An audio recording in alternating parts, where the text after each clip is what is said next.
একীভূতকরণের আলোচনার মধ্যেই ঘুরে দাঁড়িয়েছে বেসরকারি খাতের প্রথম আর্থিক প্রতিষ্ঠান এবি ব্যাংক। ব্যাংকটির ব্যবস্থাপনা পরিচালক জানিয়েছেন, তারা আর এখন একীভূতকরণের মতো অবস্থায় নেই। আরও জানাচ্ছেন গোলাম কাদের রবু। ব্যাংক খাতে এখন আলোচনার বড় বিষয় মার্জার বা একীভূতকরণ। শিগগিরই 5টি ইসলামী ব্যাংক এক হচ্ছে। বাংলাদেশ ব্যাংকের এমন ঘোষণায় আবারও নতুন করে উদ্বেগ আর উৎকণ্ঠা দুর্বল ব্যাংকগুলোর মধ্যে। আর এই আলোচনার মধ্যেই নতুন মাত্রা বাংলাদেশ ব্যাংকের উদ্যোগে 19 ব্যাংকের বিশেষ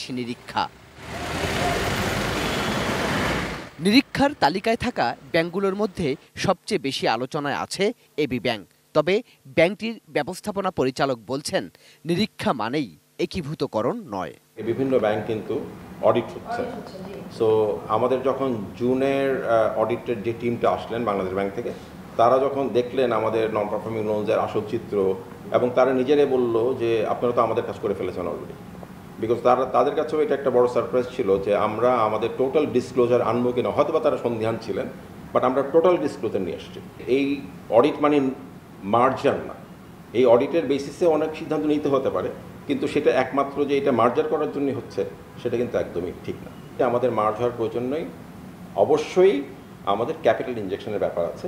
ব্যাংকটির ব্যবস্থাপনা পরিচালক বলছেন, এবি ব্যাংক আর একীভূত হওয়ার মতো দুর্বল অবস্থায় নেই, বরং 7 মাসে 8,400 কোটি টাকার নতুন আমানত, 26,000 নতুন হিসাব খোলা, রেমিটেন্স আহরণের রেকর্ড আর সময় মতো গ্রাহকের পাওনা পরিশোধ করে ব্যাংকটি এখন ভালো অবস্থায় আছে। আমাদের গ্রাহক আস্থাটাই একমাত্র কারণ যেটা আমাদের এখন পর্যন্ত কোনো চেক আমাদের বাউন্স হয়নি।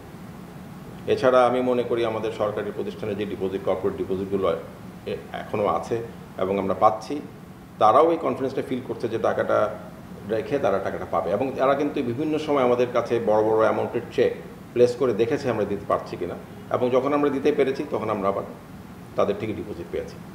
তো বেসিক্যালি আমি বলবো যে অবশ্যই আমাদের public confidence in us actually helped us that আমরা এই কোনো চেক ডিজনার করতে হয়নি আমাদের এখন পর্যন্ত। বাংলাদেশ ব্যাংকের সাবেক পরিচালক ডক্টর জামাল উদ্দিন আহমেদও মনে করেন, সংকট থেকে কোনো ব্যাংক ঘুরে দাঁড়ালে সেটিকে অন্য ব্যাংকের সাথে একীভূতকরণের প্রয়োজন নেই।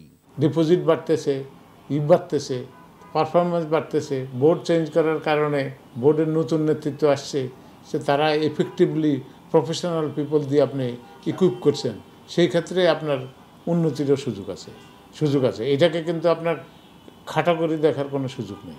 জোর করে একীভূতকরণ কোনো সঠিক প্রক্রিয়া নয় বলেও মনে করেন এই ব্যাংক খাত বিশ্লেষক। আপনি জোর করে কোনো জিনিস করা ঠিক না।